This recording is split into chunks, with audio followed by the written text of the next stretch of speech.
Hello, everyone, and welcome to the third edition of OTT X Buzz, where we bring together industry experts, pioneers, veterans, and prognosticators to provide their perspectives, insights, and knowledge on the latest buzz in the OTT world. My name is Jose Rodriguez, and on behalf of the entire OTTX team, thank you so much for joining us live, on demand, or via podcast on Spotify. And with that, I will turn it over to today's moderator, who will introduce our panelists. Today's OTT X Buzz session will be moderated by David Bloom, senior contributor for Forbes and longtime friend to OTTX. David will be moderating our keynote panel at this year's summit coming up at the end of August. David, the floor is all yours. Thank you for joining us today. All right. Thank you. I'm going to have the esteemed panelists come on, turn on the lights, and reveal themselves. It's sort of like a game show, right? So we're they're all going to come in. And since Michael had the fastest finger on the return to existence in our Zoomed world, Michael, tell us a little bit about what you're doing for AfroLandTV. Yeah, what's up, guys? My name is Michael Maponga. I am the founder and CEO of AfroLandTV, and we bring global Black stories to U.S. Black audiences. And our aim is to celebrate, empower, and entertain with Black narratives. And right now, we have the largest distribution for global Black stories in the U.S., reaching over 1 million people every single month. Great, Craig. Since you claim to be the senior most member of our panel, I better get you before you kick the bucket or something. So that was just for the pre-meeting. Okay. Okay. I'm Craig Heiting. I'm head of corporate strategy for Wurl. We help make it possible to distribute all of the channels to the platforms, but mostly we monetize them. We help viewers find those channels, find those services, and discover those brands. So happy to be here. Thanks for having me. Great. And then LaShawn. Well, my name is LaShawn McGhee, and I am one of 4 amazing co-founders of a company called Revry, which is the world's largest multicultural and inclusive LGBTQ streaming network.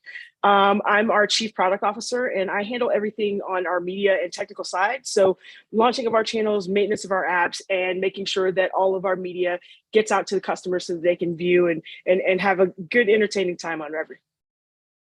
All right. And finally, Bryan. Hello, everyone. Thanks for joining. My name is Bryan Louzil. I'm the Vice President of Business Development for Mometu. And if you guys do not know, Mometu is a free streaming service available to users within North America. And we bring an eclectic mix of content that is more so underserved to North American viewers, bringing content from every genre, every generation, everywhere around the world, and doing everything by hand. Actually curating an experience for people to bring them content that they never knew they loved. I have to say, I can't wait to talk to you about artificial intelligence, Mr. Handmade TV, but it should be fun. Probably won't be what you expect. Yeah, exactly. You should kick up our stock price 48% just because we said the words AI in conjunction with our brand. Let's start with a little bit of news of the day. Later, after markets close, Disney will report its earnings. We'll get to find out what Bob Iger's been doing on his summer vacation. But one of those things, it turns out, is a little $2 billion deal with Penn Gaming, which owns casinos and is a gambling shop. And they're going to create something for ESPN that includes, it's going to be called ESPN Bet, driven by Penn Gaming's gambling component. And it's a sort of a step forward. Back in July, when Iger apparently wanted to blow everybody's mind, he went on CNBC and said some things like the business that has been making billions of dollars for us for years is broken, and we're probably going to sell off ABC and linear stuff, and we're looking for partners. And it could be different kinds of partners, but he wasn't that specific for ESPN. And I guess this is what he was talking about. And on top of that, they killed off, apparently, Penn said, has dispensed with Barstool Sports, which, as we were joking before the panel started, not known for its Disney-friendly brands, shall we say. Penn's made a decision that gambling's wholesome and princess laden. So here we go. What do you guys think? Michael, since you have the global perspective. Well, David, here's the thing with the new space that we're in right now. It's not as profitable as what traditional cable was, right? Those billions of dollars that were coming from carriage were sustaining all these big networks. So now, as we all transition to the streaming side, we now have to find ways to at least try to be profitable, right? That's what all the major entertainment companies are racing to, is profitability, right? At first, Are they racing toward it or stumbling toward it? I think the verb is the one I'm questioning. You are absolutely right. Stumbling towards it. So we're trying to find different ways to survive in the market, right? Of course, they're doing it on a bigger scale. The smaller players, such as the AfroLandTVs, we're trying to survive with the new cable, right? The stats. But we just know that it's not as profitable as what linear was in its high days. So we have to figure out new ways to continue to bring in those revenues. And Bob, after taking his summer break, is now, well, he's been realizing this for quite some time, but after taking his little vacation in retirement, he's now faced with, hey, we have to deal with what the model is going to be to sustain Disney for the long term. So wouldn't be surprised, if Apple buys them, all the other major tech companies come into play as well. So that's my thinking on it. Yeah, Apple could theoretically buy them. I mean, they literally have enough cash to even buy the biggest media company in the world, particularly at share prices that Disney's at now, which I think are about $88 a share, which is roughly slightly below flat since he took over, which is not a big Wall Street endorsement of the work he's done so far. Bryan, and again, runaway train, so we don't want you to get going too hard here, but just kind of get the engines revved up a little bit. What's your take? Where does Disney go? What's the gambling thing mean for ESPN? I mean, is this going to pay for all those expensive sports rights? Are they going to be able to buy the NBA, et cetera, et cetera? What's your take on this deal? Is this going to be the last of the ESPN deals or just the first of them? Well, I think it makes sense for Penn, because Penn was, partnering with Barstool Sports, the unfiltered media outlet that they are, it wasn't as user-friendly as I think Penn wanted it to be, and what they were trying to do. So really, ESPN is kind of benefiting from this because Penn has had the time to kind of get their feet in the water with this new betting app, and they were already pushing it with multiple casinos across the nation. So I think ESPN takes this and actually runs with it. I think that's actually a great buy for them. It's interesting because Barstool was, and let me just say, very diplomatic to call them unfiltered. But I also think it works out for Barstool too, because they were getting into a space that wasn't theirs, and so I think it works out better for them because they get to be who they are unapologetically. Yes, but unfiltered is you missed your calling in the State Department. That's all I'm saying, or corporate PR, one of those. I just can't decide which. So you think it's good, definitely good for Penn. I think their shares are up 9% or something. No, up 20%. Sorry, their competitors down at 9%. DraftKings down 9% on the news, and they were up 20%. So big shock there. LaShawn, is gambling, explicit ties like this, going to be the way that media companies with sports survive going forward? Is this going to be what, like, this is the increment that they lose from their retrans fees from cable that's falling off the table? I mean, honestly, so look at it this way too. What our desire is as a streamer and as a network is to keep people watching and to keep people on our platforms and keep people in our ecosystems. If I have eliminated your need to leave my network to go gamble, then I've already won, because I'm picking up on all these data metrics that you're not necessarily, you know what I mean? Like there are more wins here than just cash, because this is a cash play, at least in my opinion. So it's cash, it's minutes watched, it's hours on app, it's all of these things. It's engagement, right? I mean, that's the thing. Exactly. These guys haven't figured out. Everything's about engagement. Netflix figured it out. But Yeah. now Disney is. Everybody else is going to have to go buy, MGM, Mariah, not MGM because Amazon did. Don't get me wrong. If people could bet on princesses, they would find a way to bet on princesses. But Are you kidding me? ESPN makes Princess sense. races. Totally. Like Jasmine against Ariel. It's going to be, Ariel's going to get her ass kicked because she's a mermaid. But, Yeah. it's going to be big. I have to have feet for that. Yeah, I have to. Yeah. Ariel with feet. But even then, she might not be that fast because, she's getting her land legs and stuff like that. Mhm. All right. Well, that leaves Craig, our senior citizen on the panel.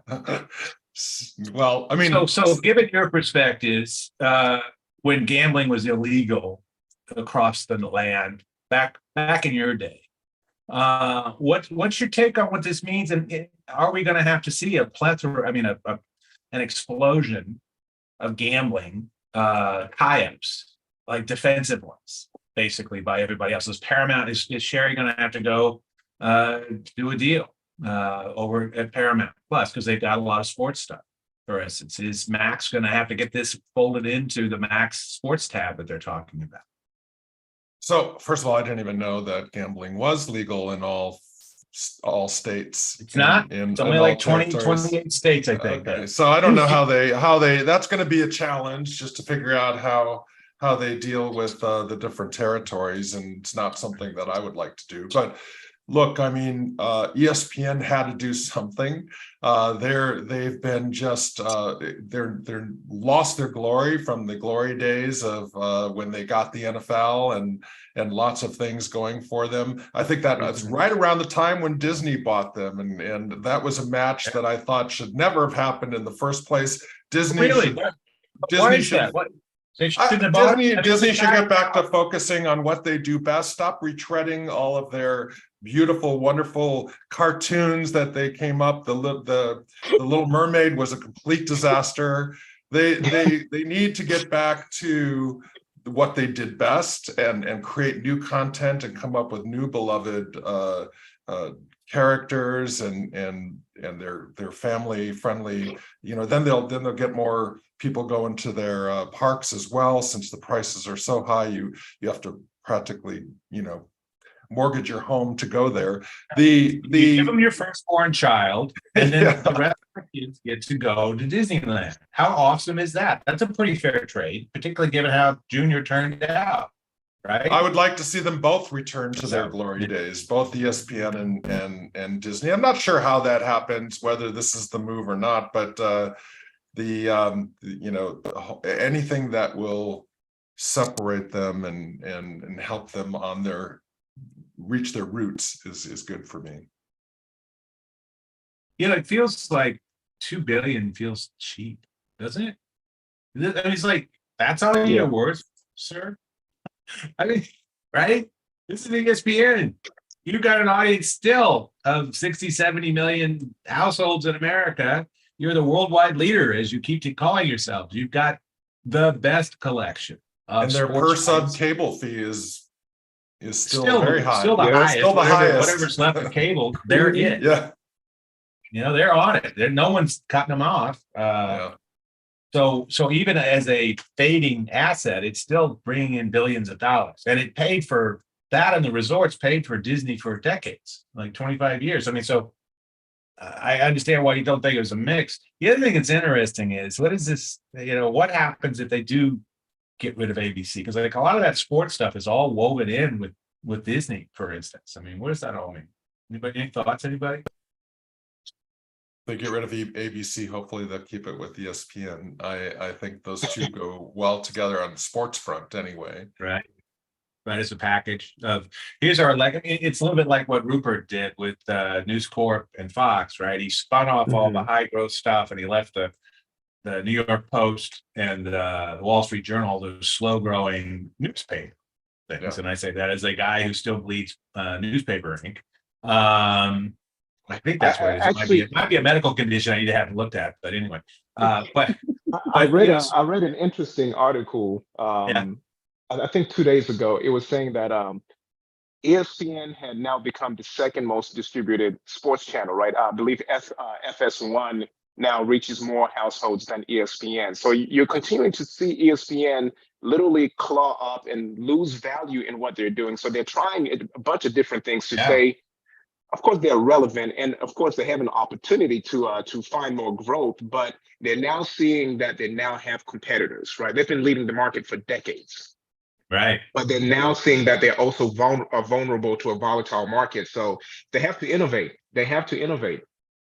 Okay. Well, we'll see what they come up with, because we'll see what Bob Iger has to say at the earnings call this afternoon. Should be a festive gathering. I'm sure we'll see you all there.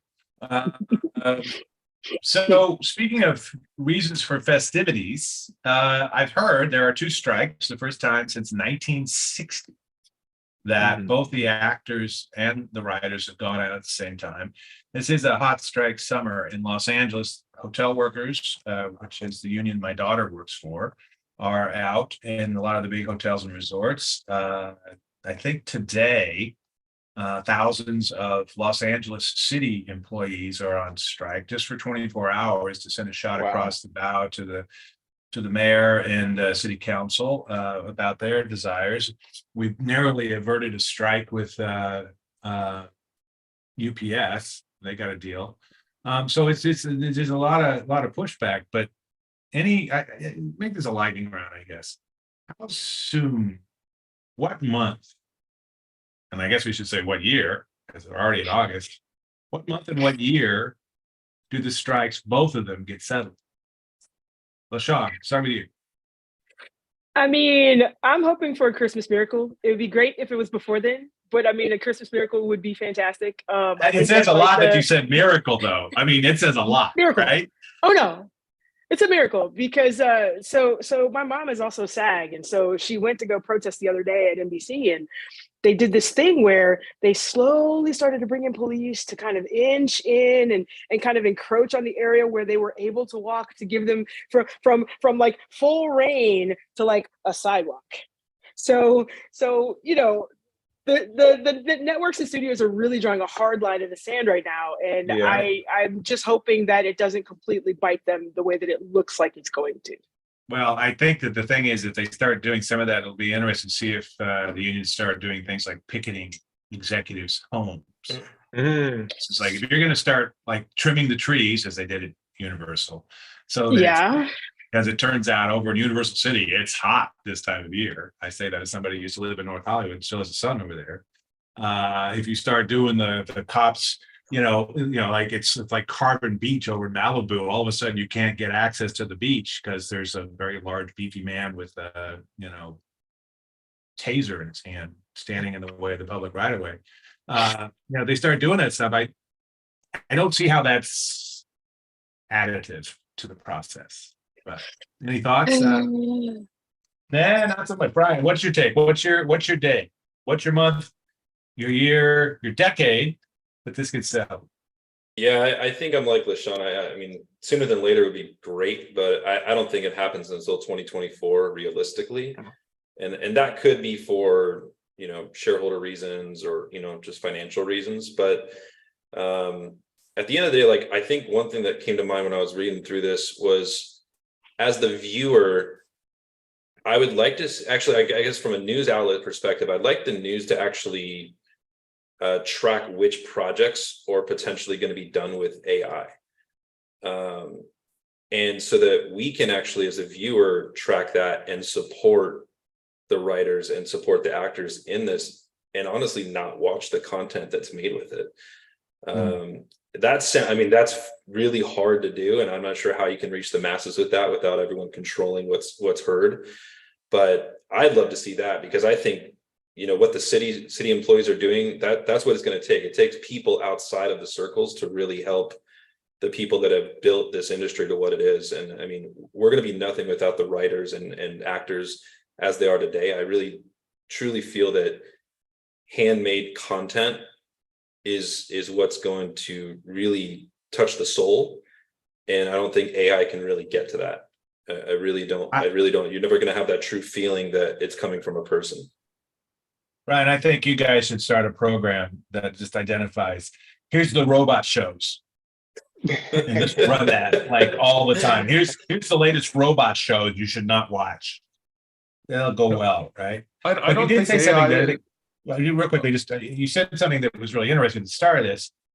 It was all interesting, but at the start, there was a thing that caught my ear, which is for financial shareholder reasons. And all these guys promised to be making money, or at least not losing hundreds of millions of dollars a quarter or more on their streaming processes by next year, which is 4 months from now, the end of the year, right? So I know that Netflix said its free cash flow, if the strike continues through the end of the year, their free cash flow will go from 3.5 billion to 5 billion. So up 1.5 billion, that's 40%, something like that, increased. I think Warner Brothers Discovery is basically saying, and I don't think David Zaslav was doing a tap dance when he did this, that they would be like way ahead of the thing and paying off more of their 45 billion or so in net debt, et cetera, et cetera. So all of them are actually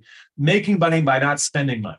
All of them are making their books look better than they would otherwise, right? So that's key not to important to forget. Now, Craig, you were but that's gonna catch up with them too, though, because eventually it's gonna catch up.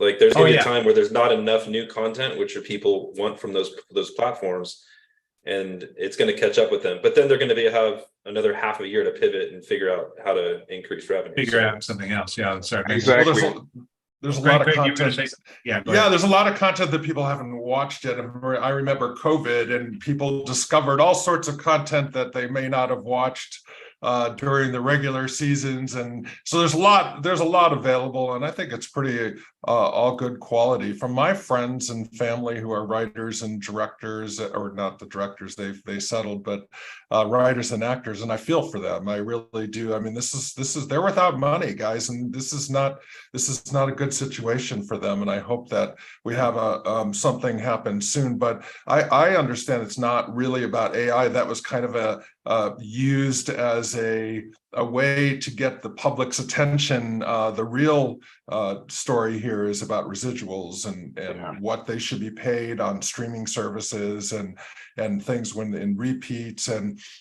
every time there's been a strike, and I remember a few of them, the settlement has always been a good thing for both parties to move forward on. So I hope and pray that they can do that this time and come up with something that is mutually acceptable and that moves this industry forward to the next level. But I'm not sure AI is it's more of a hook. It's not the central part of the discussion here.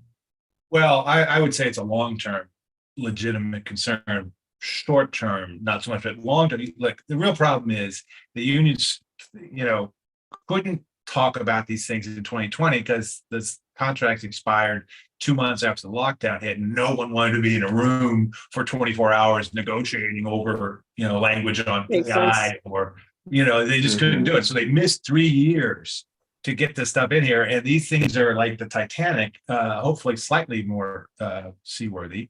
But they just keep sailing. It's hard to steer them, and when you add stuff, it doesn't go away. It stays in there, and these thousands and thousands of pages of union agreement and rules and all that stuff. And the thing you put in now is in there until the end of time. So those are. Are you those sure are you look like you were? I mean, I find it interesting that I'm a little Max Headroom. Max Headroom, good stuff. Yeah. You guys are just old enough when you were 5-year-olds to watch MTV and see Max Headroom, so just barely old enough. But you didn't give me a date. Like, give me a month, give me a year, give me a decade. Right? I can't predict that. You can't. I just hope that it happens very soon. Yeah, well, I'll tell you, one of the reasons why I don't think it happens soon, somebody had a good point that the AMPTP is actually 2 sets of members. One set is the old school Hollywood studios that have done things this way and have a lot of legacy baggage that they're carrying along. And the other set is Apple and Amazon, who are streaming driven. I mean, Amazon bought MGM, but that was, and as an ex-MGMer, I could say this, that was a fairly small organization that doesn't make much difference in $1 trillion company in terms of its weight on the bottom line. And so the streamers don't necessarily have aligned interest with the other members of the AMTTB. And I say this, I noted there's a story today that the number one, for the second week in a row, the number one show on Netflix globally is a German language Jackie Chan and John Cena actioner called Hidden Strike. It's 5 years old. And it's the number one. Mhm. It's the number one. It's like they got stuff like that sitting around in the bowels of their, some deal they can do in Berlin or, Copenhagen or Seoul, South Korea, to make this thing go and be gigantic. During COVID, my wife started watching these Korean soap operas, and they're huge. Yeah, she doesn't speak as a lick of Korean, and she does loves now. them. She loves them, and this has continued past COVID. She's hooked on all of them. So yeah. Well, Korea is punching way above its weight culturally with BTS and Squid Game and Parasite winning the Oscar, et cetera, et cetera. They're punching way above their weight already. But this is another example. Their soap operas, like the ones from Turkey and the ones from Venezuela, travel the world. The telenovelas out of Mexico City, Mexico, and Colombia. Can't forget Nollywood out of Nigeria as well. Oh no, it's huge, right? Right. I mean, and you see Netflix picking up a bunch of Nigerian content, and they should, because it's going to be the fourth or fifth largest country in the world by population within a couple of weeks, I think, at this rate. It's like 200 million people already. It's the most productive. It's the most productive production center in the world, right? So, and by the way, outside of India, it's bigger than Bollywood. It's bigger than Bollywood when it comes to production on an annual basis, and it's just continuing to increase. But I also wanted to chime in, David, on this strike, because this strike is very fascinating, right? Number one, I think it's going to end in 2024, right? I'm thinking maybe first quarter, right? Okay. That's my belief. But the reason why I say this one is fascinating, because like Craig said, it's the residuals that's the main issue. But it's residuals from the streamers. So this strike is going to affect all of us. The other strikes were mostly going for the big studios, right? I know the one in 88 was the longest one, over 100 days. Just in October, or I believe in September, with the writers strike, it's going to surpass 100 days, right? Yes. So I believe that we're in this for the long haul, and it's going to be difficult because, for example, even Netflix, right? They're drawing the line in the sense saying, this is not going to happen in terms of 2% of revenues going as residuals. Right. 20% of Netflix's catalog is originals, US-based stories. The rest is international, like what we were just discussing, right? Coming from different parts of the world, Korea, Europe, and so forth. So yes, they are going to hurt, but they're not going to hurt until later on. Oh, way later. I mean, 40% of their audience is US. 40%. So they got 60% of their audience, 80% of their content is from somewhere else. And they got 40 production centers around the world. They're fine for a while. Exactly. Right? So they're in this for the long haul. And what's also scary is the deal that was done with the Directors Guild, right? Yeah. If they propose a better deal than the Directors Guild, guess what? The directors are going to retaliate as well, right? But then also they're looking at the Directors Guild and saying, this deal is not fair. So this is going to be a long one. This is going to last some time. I'm hoping for a Christmas miracle, like you said, LaShawn. Christmas miracle. The indications, right? Them meeting last Friday or earlier this week. There was no. It wasn't. By the way, the directors did get an AI clause in their agreement, but it's a pretty weak ass clause, I gotta tell you. Okay, but at least they got one. Just be clear. You put that clause in there, and it's like, we will have consultations on a quarterly basis to talk about AI impacts on film production and what it means for the union. We will have consultations. Yeah. Well, they also can't be replaced. They can't be replaced by AI. That's in there for sure. Yeah, but the directors are probably and we shouldn't tell them this, but they're probably the hardest ones to replace. I mean, we should definitely not tell them that, because they'll be insufferable even more than they already are, right? But anyway. So I have a question for everyone. How do you guys think this residual problem is going to precipitate to the smaller players? We know how it's going to affect the Netflixes, the all these big players. But do you guys think it's going to affect the smaller players like us in the long term as well? Are the revenue splits going to be skewed towards our partners more because they have to pay out those residuals? How is that going to work? That's something that's been pondering in my mind for quite some time. Well, let's start with you, Michael, since you asked a very good question. And Correct. We don't even need AI to replace me, is all I'm going to say. But you asked a really good question. And do you have, I mean, clearly it's on your mind, and I understand why. Do you have any answers to that question? I mean, what does this mean for all the smaller players? Because there are 200 streaming services out there, maybe more, and most of them are not the big six or whatever we got. Correct. David, it's a really tough question because in my mind, I'm thinking, are now the fast players going to have to operate like the traditional linear channels, right? Where musical rights, where we set aside residuals, where we're talking to so many different people and making sure that everybody gets paid, everybody gets their hand in the pot, right? That's going to make our businesses much more complex because we're not as profitable as linear. We know that. Right. Business model is not as stout.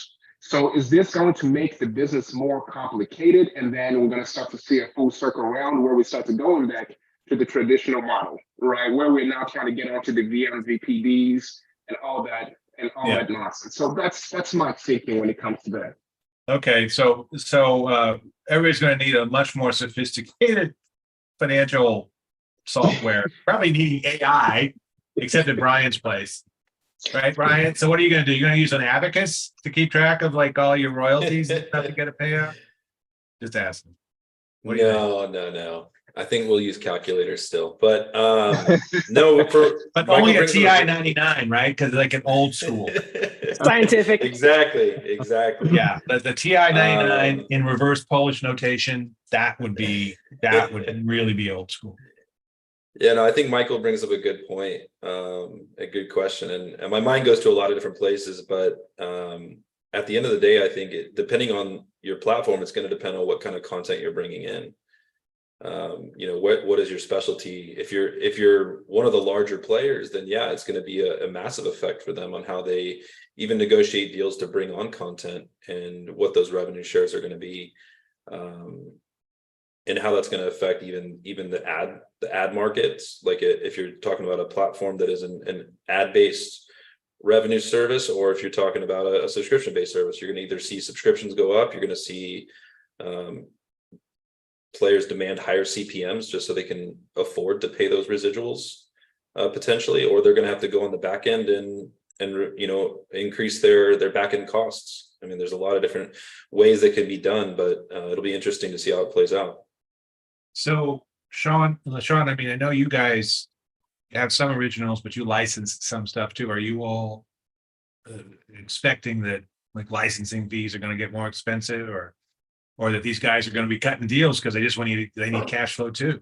What's your thought? I think it's going to be a mixture of both. I think that there are going to be some places where we're going to have to make sure that we are savvy about how we are pulling money to be able to handle these costs. Additionally, I also think that it depends, because I think the negotiations with individual filmmakers are not the same thing as negotiating with a distributor. So, the distributor deals, I feel like, are going to become not astronomically, but, more expensive for sure. Individual filmmakers, those are the deals that may take longer to do now because we're negotiating so many additional deal points. The other question, though, that now that we're talking about this, it kind of has me wondering, does this mean that streamers are going to license less content? And does this mean that there's going to be a push for more original content as opposed to what we're doing now? Because if we're going to have to pay them all this money, we might as well own it outright. You're talking about the smaller streamers. So a licensing deal was a cheap way to get a lot of content that was proven, kind of knew what you were getting, right? Mm-hmm. But if all of a sudden the licensing goes up because they gotta pay more and they gotta get back to something like functionality on their end, you're going to go, oh, the calculus has changed. I'll pay it and then I'll own it and I can license it to them or whatever. Is that what you're saying, basically? Yeah, I mean, it's kind of like, it's also like, okay, so if the producer has the rights to license this content for a film to a network or a streamer, And so is it the onus of the producer to pay their people? So they have to figure out from whatever they negotiated to pay the people, or are they expecting to get that through the deal directly? So, you know, I just wonder what the contracts are going to look like. I wonder what the creative negotiations are going to be like. Do they have the opportunity to opt out if they choose to? So say we want to offer you like a higher upfront fee, and then come down on the residuals or no residuals. You know, I mean, is there wiggle room? Like we don't know yet.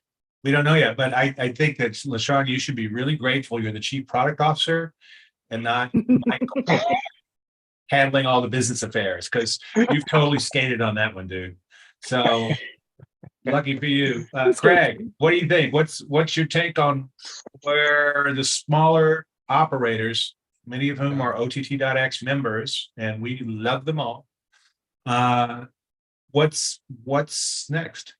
Yeah, I mean, I think that unfortunately, like everything else in this country, it's the little guys that always take it. And it's going to happen again. And the big guys, they'll weather all of this and they kind of dictate how things are going. But it's the AfroLands and the Revrys that are going to have to tighten and look for more ways yet to get additional revenue. And that's unfortunate. Right.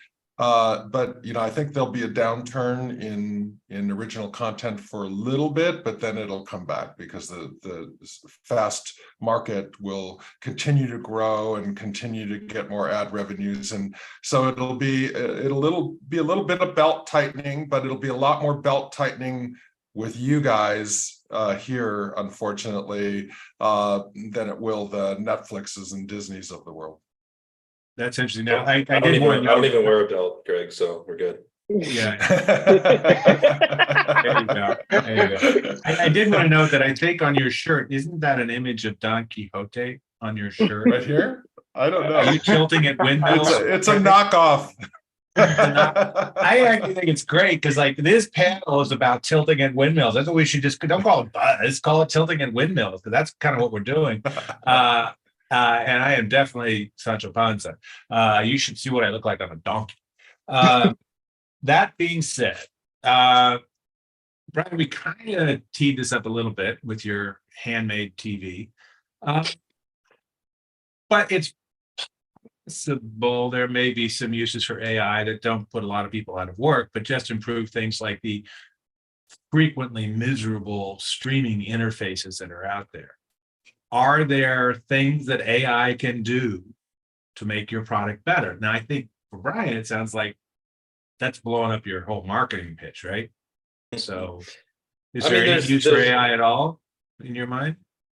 Yeah, I mean, AI can definitely help any business depending on how you use it. You know, I'm a big fan of Gary Vee, and I love how he talks about AI and the different usages of that, and how even, you know, back when cell phones came out, how certain companies had to pivot, and then you know, even like payphone companies, right, even had to pivot and figure out what they were going to do. How did things with like the yellow pages, when those became obsolete, and then even with our world, you know, when VHS became obsolete, and then became DVDs, and then Blu-rays, and now we're into the streaming world, right? So there's been such progression over the years, and I think that there's benefits for AI. I think it's going to be depending on who takes it and how they use it.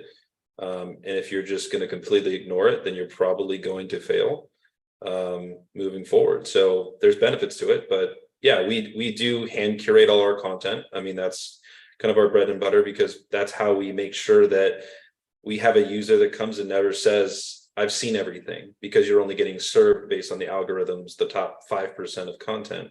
Right. Or the content that's served for you. So we want to introduce content to people that they never knew they loved or never knew they had an opportunity, because certain users will come and they'll never get exposed to content that AfroLand has to offer, because it's just not what the algorithm plays into their business or into their minds, right?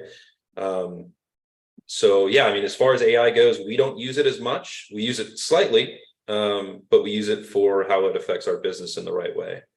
Sure. LaShawn, since you are the CPO and dodging all those legal headaches and royalty layouts, you still have to think about how would I use AI to make Revry AI. more Reverie inducing. So, can AI help build a better interface? Sure, in theory. You still have to have someone who is a power user of content streaming apps, because an AI might design a beautiful button or a beautiful layout and it may be functionally horrible. So you still have to have a combination of human. There's no way to build a streaming app without human. No, absolutely no way to build a streaming app without a human, because I've done it a few times and that's just not possible. The thing that I want to see more of from AI, at least in something I feel like can happen pretty immediately, is the level of personalization that you get. So yes, we curate too. We want you to come in. We want you to have a certain type of experience. We want to say, hey, you might love this. We think you might love this. But what we also want is the opportunity to have the rows that are actually directly customized to that particular user as their privacy settings will allow. But because Michael takes you for that important legal yeah. notion. That's very important. He's trained you well, Padawan. So, all right, Michael, what do you think? Can you use AI to make AfroLand an even more liquid and extraordinary experience for your viewers, or is it like, we got it? Absolutely. No, absolutely. It's adapt or die. Right now, of course, it's a balance, like my brother Bryan was saying. There has to be a balance. So one of the things where AI has been phenomenal for us is metadata.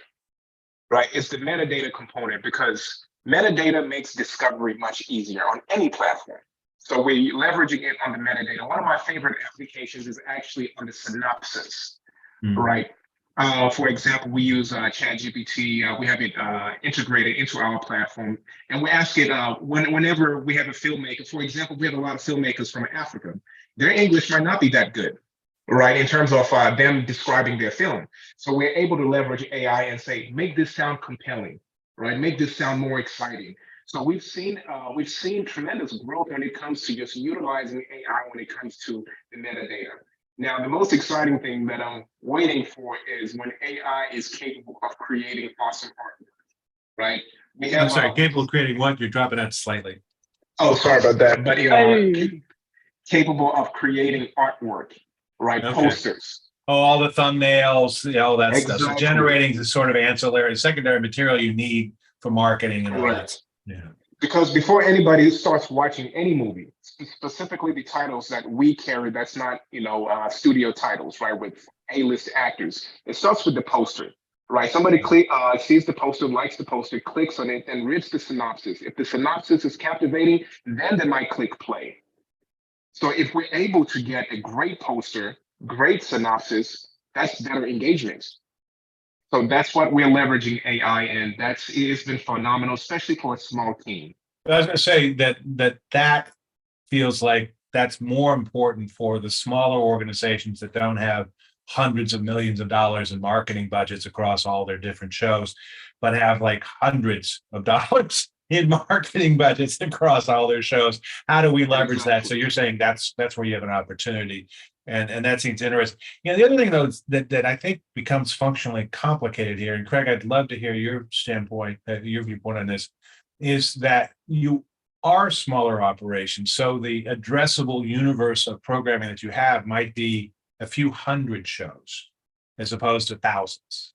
And is there something to be done using AI across, say, a bunch of allied smaller niche players, so that you're servicing things, or does everybody want to kind of keep the audience on their platform only? I mean, it's like, do you partner to die to get big, or to get bigger, or does that lead to a slow death? I'm just sort of curious. What do you think about that? Right? I don't know. I haven't really thought much about that. We use AI quite extensively. We actually call it machine learning, but that's a version of AI. But you're just we take all the we take all the metadata and that we collect, and we are able to take advertising through our new product called Content Discovery and target viewers that we know using behavioral data, not demographical data, behavioral data. So we do better on the privacy front there.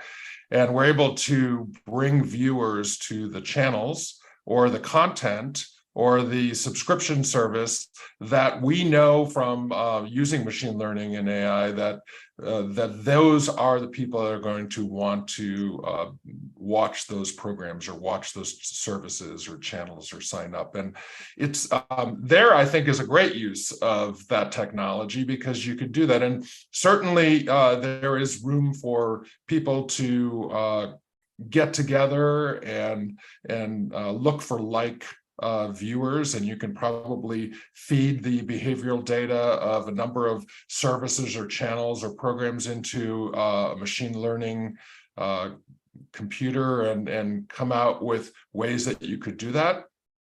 That could certainly be a way to do it. But I think overall, I think the immediate use for machine learning and AI is content is just helping people discover and find the content. It's going to be more important now. We were talking about the strike earlier. It's going to be more important now than ever before because this is the opportunity you have with less original content. Feeling that pain very soon. It's going to be very important to drive people to your channel. Good opportunity, actually. So. So this is the best of times for niche players. Well, it could be if you could use this technology to do that. We're gonna have to start wrapping this up, but one of the things that Mark and Steve and Jose like to do for this still nascent bi-weekly conversation is have an end of show conversation where each of you identifies another story of recent vintage that you thought was really interesting and why. Did you all do your homework? I'm just going to ask. Who brought something to class for show and tell?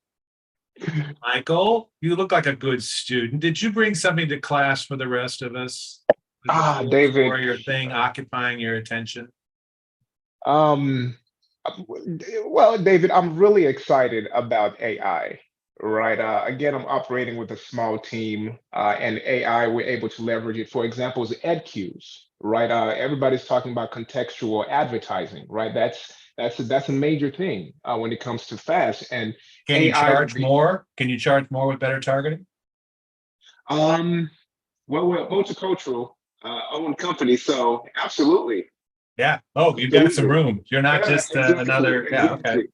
So definitely using AI to help out with selecting cue points, add cue points in content, and better contextualized advertising for media brands. I think that's an advantage there, and I'm really excited about that.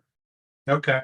LaShawn, I know you guys have your own ad network coming out soon, but what homework did you bring for the class? What story, what issue out there is grabbing your attention or interesting just in general? So what I found interesting, we were talking about AI and we're talking about just the depth and the breadth of what it is or what it could be, and I saw this article about how the studios are already looking to hire like senior personnel that are in AI now, and I was like, oh, this is about to get good. So kind of to your point about like which things are made by robots, like you are actually kind of going to need to know that, and I would imagine that somebody's business model will be to expose those things, or there'll be a subreddit about it somewhere. Oh, there'll definitely be a subreddit. I mean, like that's kind of required, but yes, oh, yeah. Absolutely. Definitely. All right, Craig, what's the story? Not AI. Well, I'm kind of disappointed we didn't talk about Barbie yet because I haven't seen it, and I really wanted. I was going to do the Barbie Oppenheimer thing in a minute. Okay, you can do it. You can do it. So this morning's Wall Street Journal, Fox Corp is expected to post very good results. And I think that's kind of interesting because they and it's sports that is really driving that. Kind of goes with our earlier discussion. They haven't talked about introducing gambling into that yet, but they have a pretty good. They've been gambling on how long Rupert's going to stay alive for years now. I think he's on AI. He's not even alive. So you want to talk about Rupert headroom? Now there's a thought, right? Can I make? So oof. So yeah, so I think it's interesting to watch the earnings calls as they come out, and Fox is certainly holding it. Okay, all right, that is pretty bad. I got to check that out. And Bryan. Yeah, no, I think one of the stories that caught my attention was actually it's more the aftermath of the story, and it kind of just goes to the point of what ESPN's doing with Penn is kind of just taking a swing, right, at something that could or could not work. But MLS signed a deal with Apple TV Plus for the streaming rights for the MLS, which most of us wouldn't see as a big deal, right? But now that Messi has signed with Miami, it's becoming a huge deal, right? So it's really smart. It's almost like there's some $3 trillion company that knows things. Exactly. Right? Now you would think that they're smart. I think they're just more of a risk taker, if anything, and some of the things pay off because they did try to sign a deal with the Pac-12, and we're all seeing how that's panning out with the Pac-12. But the deal is they tried to sign a deal with the Pac-12 that was called rational, right? As opposed to the insane prices that have been, 100%. Billions of dollars for Big Ten and SEC. And trust me, I'm a big SEC guy because my alma mater's there. The place that I used to work at, USC, is now going to the Big Ten. I'm all about that. That's great. On the other hand, that money is crazy, right? Yeah, and Apple said, we'll do it, but we'll do it for a price. And it's like that was nutty. Yeah, so maybe Apple TV saw the writing on the wall, or maybe they had a conversation with Beckham, who knows, but somehow they knew probably that Messi was going to come, and it did work out for them. I mean, now that he's here, I mean, he is arguably the best, football player in the world. I say football because that's what I call it, but most people call it soccer. You should call it that. Right. You got it right. I know I got it right. Yeah, Michael's down with you on that one. But here's the deal. They didn't just sign a deal with MLS. That deal was a 360 deal, to use the sort of music business term, because it was all rights. It was streaming live. It was global. It was, middle of the week. It wasn't parted out. They took over everything for a decade. Wow. And, it went from like 75 million to, I don't know, some good for them. Doubled or tripled what MLS what a move. was But even without Messi, if you look at the audience age, much younger, much more diverse, much more global. And if you are Apple, that looks pretty good to you, regardless of what happens. And MLS was a lot cheaper than a share of English Premier League. As great as watching English Premier League can be, at least if you're an Arsenal fan. Yes, Arsenal. Yeah, Gooners, go. But, it's a lot more fun watching Arsenal than Liverpool these days. But that being said, rights for EPL are nuts. Champions League, nuts. And Apple said, no, we'll do MLS. And oh, by the way, we'll take the greatest player in the world, the guy who's won 7 global MVPs, and let him just run rampant over the locals and we'll just sell all kinds of stuff, right? That worked out great. That's fantastic. Amazing. I imagine there's somebody from Apple right now recruiting world star players right now. Like I think that Messi is the first of many, and they're gonna cash in on this one crazy. Yeah, I think you're right about that. But what's going to be really interesting about that, you're right that Apple people are probably having conversations right next to the Saudi Arabian representatives, right? Exactly. They Kylian Mbappe $778 million, which is literally a drop in the oil bucket for the Saudi Arabian sovereign wealth fund. My goodness. I love but Mbappe, a lot more than Paris Saint-Germain can pay. He's gonna go to England because he loves the sport. He doesn't love the money. So I love. Well, he's going to make plenty of money. Oh yeah, he's going to make no matter where he goes. Yeah, no matter where he goes, he's going to be fine. Okay, lightning round. Arby, Oppenheimer, Barbenheimer, or Nopenheimer? Which one was you over the last few weeks? And any take on either or both of the movies is great. LaShawn, let's start with you. Barbie, Oppenheimer, Barbenheimer, Oppenheimer. So far, Oppenheimer, but not because I won't see them both. Just because I haven't had time in the last couple of weeks. I understand that. I have to say, I had lunch with a buddy on Monday who is trained as a meteorologist, became a PR guy for one of the members of the organization, OTT.X. But his anniversary, they went to go see Oppenheimer, which doesn't sound like the most romantic movie in the world. Like, let's just have a world-ending nuclear bomb movie, shall we? But sure, Peter's a lovely man. Michael. Oppenheimer, Oppenheimer, and same reasons as LaShawn. I'm excited to see Oppenheimer though, because I am deep into conspiracies, and that's just one of those movies that I have to watch. I love what Barbie has done with their marketing. It's definitely something to learn for all industries. Yeah, if we can only all paint ourselves pink and sell $1 billion worth of tickets in 10 days. Bryan. I'm also an Oppenheimer. I do want to see both, but I have an almost 2-year-old, so my time is mostly spent watching Miss Rachel and Blippi. So that is the anti-theater ticket, a 2-year-old. There is no way that is happening because you can't take the kid to the movie, right? And you're not going to want to leave him behind, and no one would want to take care of him anyway. So you're just watching. You're like, thank God for streaming. Just play on repeat, Bluey. Miss Rachel is my jam. She's our third parent. Bluey is not even a thing. Bluey. That's really interesting. Coco Melon, no. No Coco Melon, no Bluey. Just Miss Rachel, Blippi, and he did just watch Moana. He likes Moana. Oh, there you go. It's going to be a surfer. I can see it now. And Craig, that's awesome. You got one? I'm definitely an Oppenheimer until I get to see Mission Impossible, which I hope to see this weekend.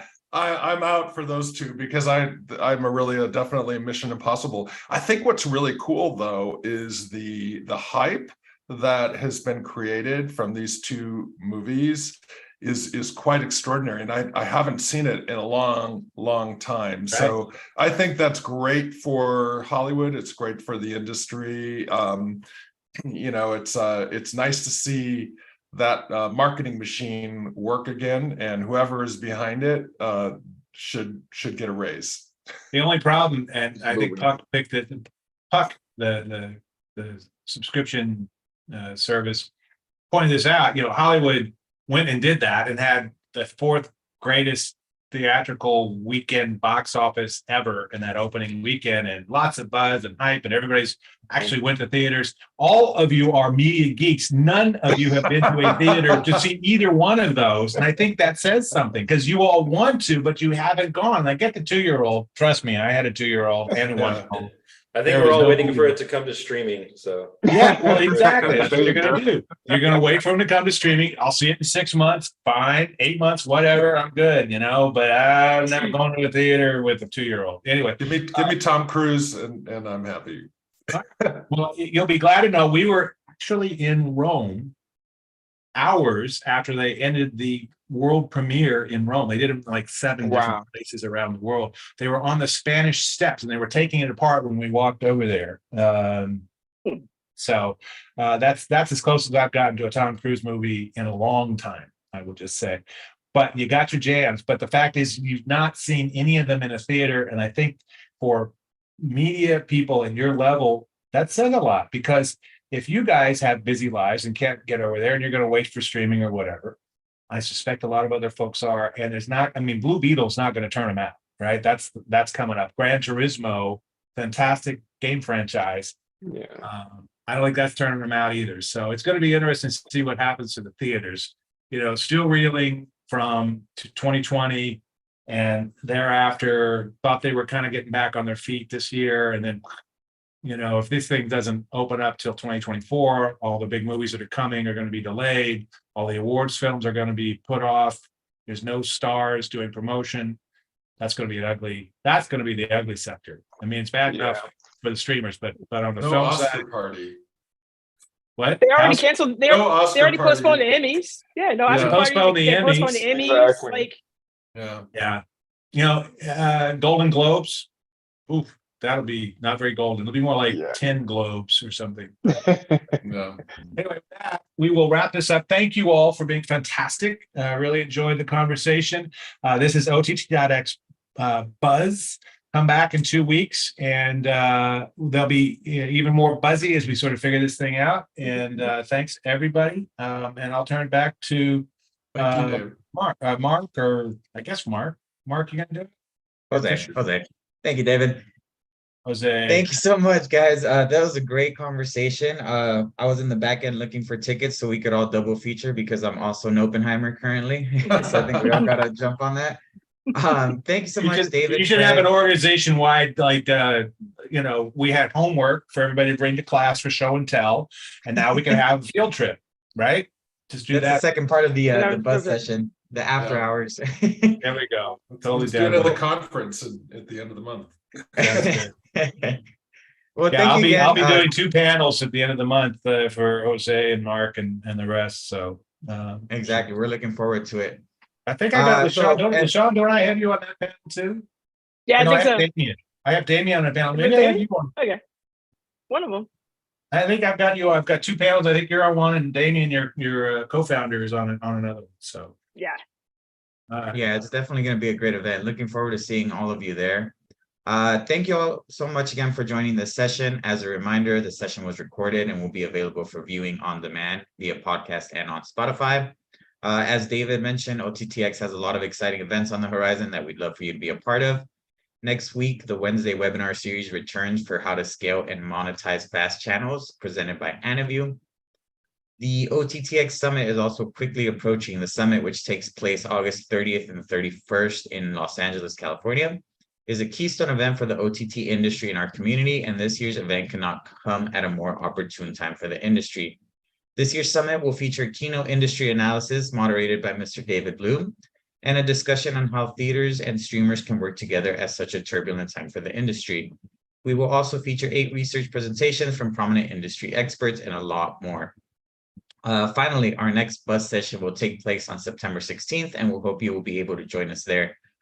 More information and registration regarding Wednesday webinars, buzz sessions, and the OTTX Summit could be found at ottx.org. Thank you all once again for joining us, and we hope you have a great rest of your day. Thanks, guys. bye, everybody. Thank you.